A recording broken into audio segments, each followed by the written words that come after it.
నమస్తే, welcome to UA TV. ఈరోజు మన స్టూడియోలో ఉన్నారు బీజేపీ నేత రవిచంద్రారెడ్డి గారు. అంటే మాజీగా అంటే అంతకుముందు వైఎస్ఆర్సీపీలో ఉన్నప్పటికీ ఈయన కొత్తగా బీజేపీ పార్టీలో జాయిన్ అయ్యారు. సో మరి ఏపీకి సంబంధించి అనేక రాజకీయ పరిణామాలు ఇప్పుడు చక్కర్లు కొడుతున్నటువంటి అంశం మనం చూస్తూ ఉన్నాం. ముఖ్యంగా చూసుకుంటే భారతదేశానికి సంబంధించి అదేవిధంగా పాక్కి సంబంధించి యుద్ధం ఏదైతే ఉందో అనేక అంశాలు కూడా దాని మీద కూడా చర్చించాల్సిన అవసరం మనకు ఉంది. అదేవిధంగా ముఖ్యంగా చూసుకుంటే ఏపీలో ఇప్పుడు లిక్కర్ కుంభకోణం అనే అంశం చాలా పెద్ద ఎత్తున దుమారం రేపుతూ ఉంది. అనేక అంశాలు ఇప్పుడు చర్చకు వస్తున్నాయి కాబట్టి రవిచంద్రారెడ్డి గారితో అనేక విషయాలు మనం మాట్లాడదాం. అసలు ఆయన వైఎస్ఆర్సీపీ నుంచి బీజేపీకి ఎందుకు వెళ్లాల్సి వచ్చింది, అనేక అంశాలు పర్సనల్గా కొన్ని అంశాలు కూడా ఉన్నాయి కాబట్టి ఆయన అడిగే ప్రయత్నం చేద్దాం. మరి ఆయన ఏం సమాధానం చెప్తారో చూద్దాం. సార్ నమస్కారం. నమస్తే రవిచంద్రారెడ్డి గారు, బీజేపీలోకి వెళ్ళినందుకు మీకు కంగ్రాచులేషన్స్. ఎందుకంటే ఒక పార్టీ నుంచి ఒక పార్టీకి వెళ్ళినప్పుడు చెప్పడం అనేది అది గౌరవార్థం అనిపించుకుంటుంది. ఎనివే ఏదేమైనా సరే, మీరు పార్టీ మారడానికి గల కారణాలు ఏమైనా మీరు ఎలాగ ఇంటర్వ్యూలు చెప్తారు కాబట్టి ముఖ్యంగా ఏంటి అసలు బీజేపీ మీద మీకున్నటువంటి అభిప్రాయం ఏంటి? బీజేపీ అనే పార్టీలో నేను చేరినందుకు చాలా గర్వంగా ఫీల్ అవుతున్నాను. అంటే కొత్తగా పార్టీలో చేరాడు కాబట్టి ఆ రొటీన్ డైలాగ్ ఏమో అనుకోవద్దు. ఎందుకంటే సమకాలీన రాజకీయ పార్టీల్లో ఉన్న ఏ రాజకీయ పార్టీ కూడా రాజకీయ సిద్ధాంతాలు మాత్రమే చెప్తాయేమో కానీ దేశభక్తి గురించి ఎక్కడ నిర్వచనాలు కానీ లేకపోతే నినాదాలు కానీ ఉండనే ఉండవు. నేను ఈ పార్టీలో చేరినప్పటి నుంచి గమనిస్తున్నది ఏంటంటే, భరతమాత ఫోటోకి దండ వేయందే, పార్టీ ఫౌండర్కి వాళ్ళకి సంబంధించి దండ వేయందే, వందే మాత్రంతో మొదలయ్యే కార్యక్రమము జనగణమనతో ముగుస్తుంది. నాయకుడి యొక్క స్పీచ్ తర్వాత 3 సార్లు చెయ్యి పైకెత్తి భారత్ మాతాకి జై అనే నినాదంతో ఒక గూస్ బంప్స్ వచ్చే విధంగా, దేశభక్తి ప్రతిబింబించే విధంగా సమావేశాలు జరుగుతాయి. పార్టీ యొక్క సిద్ధాంతం మెట్ల మీద అయితే ఫస్ట్ ఎంట్రీలో, లేకపోతే ఆఫీస్లో ప్రతి గుమ్మం మీద ఎంట్రీలో, డయాస్కి పక్కన అన్ని దగ్గరలో కూడా ఉన్న కామన్ స్లోగన్ పార్టీ యొక్క సిద్ధాంతం బీజేపీది ఏంటంటే, country first, party next, self last. అంటే నీ స్వార్థం, నీ అభివృద్ధి, పార్టీలో నీకు రావాలనుకునే పదవులు, వాటి కోసం ప్రయత్నం, నువ్వు చేయాలనుకున్న సేవ, ఇవన్నీ కూడా థర్డ్ ప్లేస్లో. First country. ఏ రాష్ట్రంలోనే ఇదే నినాదం ఉంది బీజేపీకి. అంటే ఏ రాష్ట్రానికి ఆ రాష్ట్రానికి కొత్త నినాదం ఏం పెట్టలేదు. సో దేశం యొక్క గొప్పదనం కోసం రాష్ట్రాలన్నీ సమిష్టిగా అన్ని నాయకత్వాలు, రాష్ట్రానికి సంబంధించిన ప్రతి కార్యకర్త కూడా మొట్టమొదటి దేశం కోసం, ధర్మం కోసం అన్న నినాదం ఏదైతే ఉందో అది నిజంగా ఆచరణలో ఇంత బాగా జరుగుతుందని నేను గమనించడం జరిగింది. బయట వేరే పార్టీల్లో ఉన్నప్పుడు దేశం కోసం, ధర్మం కోసం అని బీజేపీ చెప్తుంటే చాలా మంది ఎద్దేవా చేసేవాళ్ళు. కానీ ఎద్దేవా చేయడం కాదు, ఒకసారి నిజంగా వచ్చి పార్టీ ఏ విధంగా ఫంక్షన్ అవుతుంది. అందుకనే ఈరోజు బీజేపీ ఈ దేశంలో కూటమి పార్టీలతో కలిపి 22 రాష్ట్రాల్లో అధికారంలో ఉంది. ఈ దేశంలో ఉన్న రాష్ట్రాలు ఎన్ని? లడక్ అనే కేంద్ర పాలితం తీసేస్తే 28 రాష్ట్రాలే ఉన్నాయి. మరి 28 రాష్ట్రాల్లో ఈ భావజాలం ఎంత బలంగా ఉందనే దానికి సజీవ సాక్ష్యం 22 రాష్ట్రాల్లో అధికారంలో ఉండడం. దాంట్లో నేరుగా బీజేపీ 16 రాష్ట్రాల్లో అధికారంలో ఉంది. మోడీ గారు ఏమంటారు? సబ్కే సాత్ సబ్కా వికాస్. మిగతా పార్టీలు ఏమంటాయి? నా మైనారిటీలు, నా ఎస్సీలు, నా బీసీలు, ఈ విధంగా వర్గీకరణ చేసి హిందువుల్ని విభజించి మైనారిటీలని బుజ్జగించి ఇంకో కొన్ని వర్గాలను కలుపుకొని, అంటే హిందువుల దగ్గరకు వచ్చేటప్పుడు క్యాస్ట్ కావాలి, మిగతా వాళ్ళందరికీ ఆ మతాలు కావాలి. ఇవన్నీ కలిపేసి ఎలాగో మనకు చరిష్మా ఉంది, మన దగ్గర డబ్బు ఉంది, మనకు కొంత సాలిడ్ ఓట్ బ్యాంక్ ఉంది, పెట్టుబడి పెట్టే వాళ్ళు ఉన్నారు, మనం గెలిచేద్దామనే కాంప్రమైజ్ ధోరణిలో కరప్ట్ పాలిటిక్స్ ఏదైతే చేస్తున్నారో దానికి సజీవ సాక్ష్యాలుగా నిలుస్తున్నాయి. వన్స్ బీజేపీలో చేరినందుకు గర్వపడుతూ, బీజేపీలో అవకాశం ఇచ్చినందుకు మా నాయకత్వానికి ధన్యవాదాలు తెలియజేసుకుంటూ, రాబోయే రోజుల్లో బీజేపీకి సమగ్రంగా పనిచేసేదానికి ఇప్పటికే పని మొదలుపెట్టా. ఇప్పటికే 4 జిల్లాలకి మాట్లాడే అవకాశం నాకు పార్టీ ఇచ్చింది.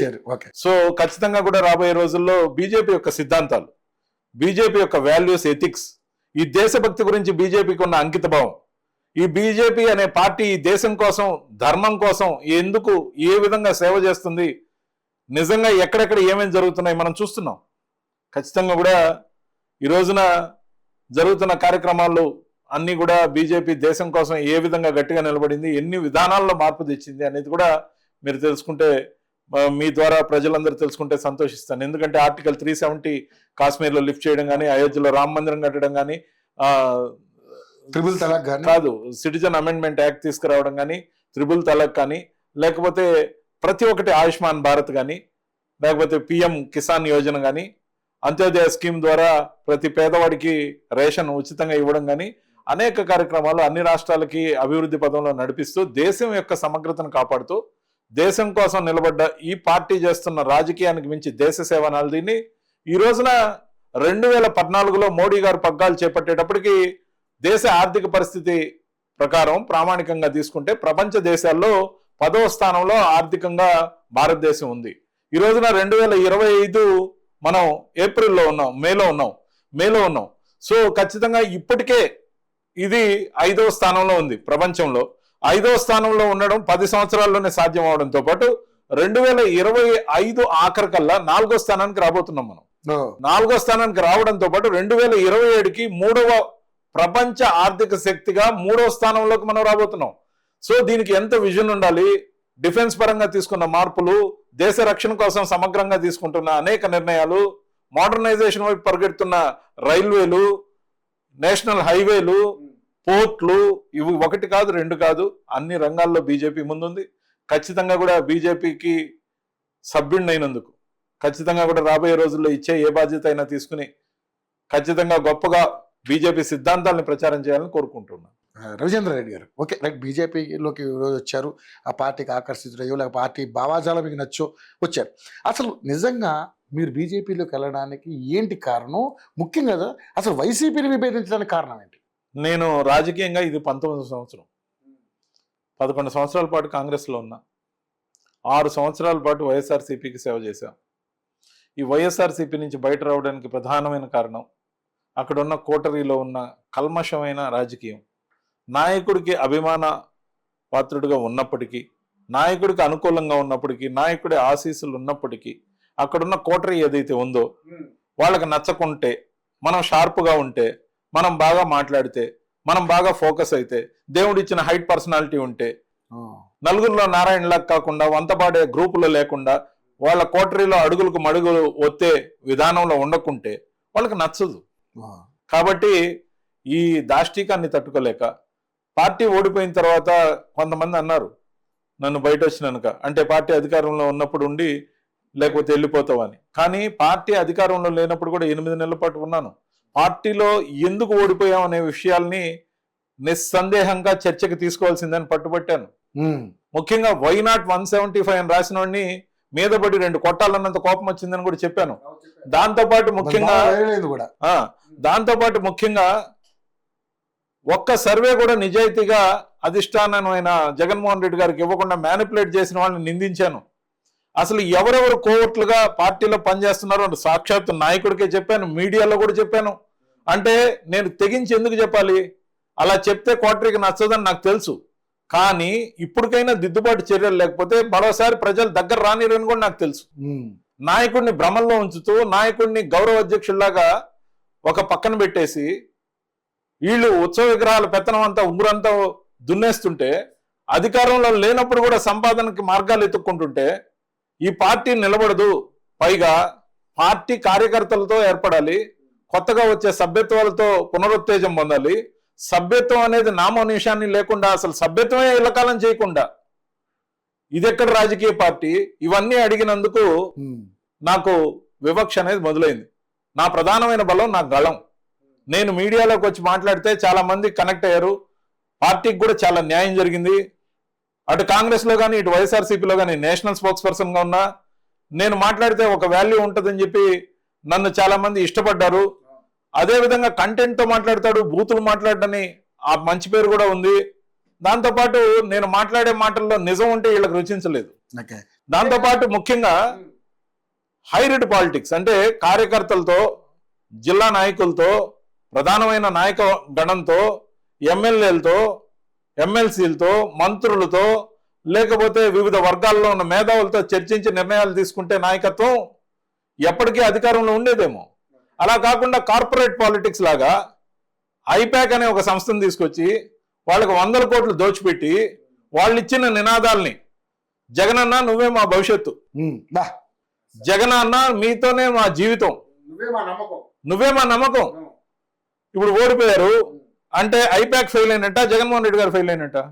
సిద్ధం కూడా వాళ్ళ కాన్సెప్టేనా? సిద్ధం వాళ్ళ కాన్సెప్టే. మొత్తం దాన్ని ఎంత డ్రామాలు, మొత్తం దాని గురించి ఎంత చెప్తే అంత అతిశయం ఏం లేదు. కానీ గ్రీన్ మ్యాట్ రాజకీయాలు, ఫోకస్డ్ రాజకీయాలు. ఇప్పుడు సిద్ధం అనే సభలో అక్కడొకటి వేశారు.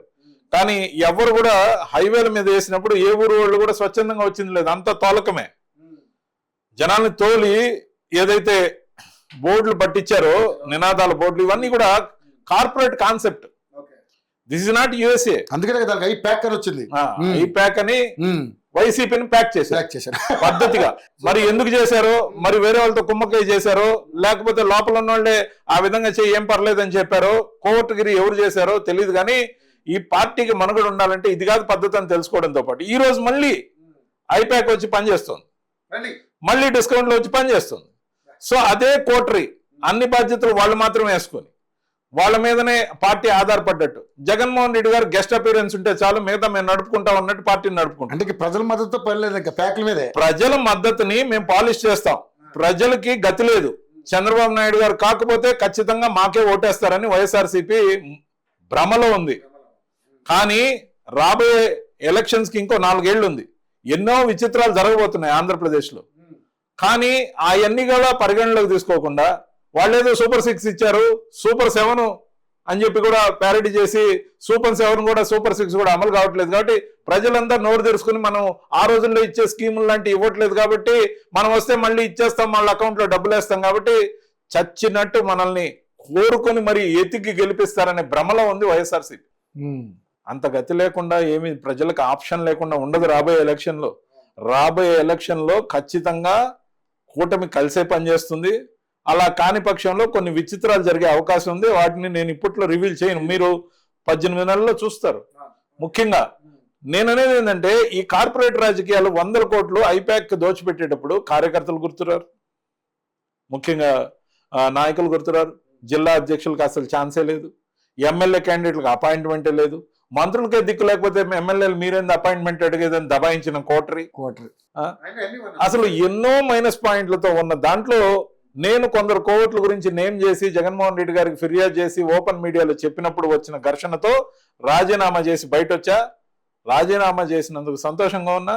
జాతీయ పార్టీ జాతీయ భావాలతో పనిచేస్తున్న బీజేపీలో జాయిన్ చేసుకున్నందుకు ధన్యవాదాలు తెలియజేస్తూ నాకు గొప్ప అవకాశం కలిగింది అని భావిస్తున్నా. రవిచంద్రారెడ్డి గారు, మీరు మరి నిజంగానే ఎంత మెచ్యూర్గా మాట్లాడారంటే నాకు కూడా చాలా ముచ్చటేసింది. అంటే మీరు మాట్లాడిన ఆ కాన్సెప్ట్ ఒక్కదానికి చాలా మీకు నేను ఆకర్షితున్నాయ్యా. ఎట్లా అంటే అసలు ఈ వైనాట్ 175 అనే కాన్సెప్ట్ కనిపెట్టినోడు ఎవడో కానీ వాడి తన్నాలే అసలు అని అన్నారు. నిజంగానే ఎలాంటోడైనా 170కి 170 వస్తాయని అనడం, అది నమ్మడం, ఎందుకు రాదు వైనాట్కి 175 ఎందుకు రాకూడదు, మనం 175కి 175 కొడతాం అని ఆయన కూడా చాలా గర్వంగా చెప్పడం, అవన్నీ కొంత కామెడీగా అనిపించినా కూడా అంటే నాలాంటి వాడికి, నేను ఇన్నాళ్ళు జర్నలిజం ఉన్నా కూడా, కానీ అది నిజానికి వాస్తవం కాదనేది అందరికీ తెలిసిన విషయం అయినప్పటికీ కూడా మీరు చాలా క్లారిటీగా చాలా అద్భుతంగా వివరించి చెప్పగలిగారు. నిజంగా నేను చాలా అంటే మీరు ఎందుకు మాట్లాడారో నాకు అర్థం కాదు. వైనాట్ 175 ఒకటే కాదండి, 2019 ఎలక్షన్ లో గెలుపు మంత్రం ఏంటి వైఎస్ఆర్సీపీది?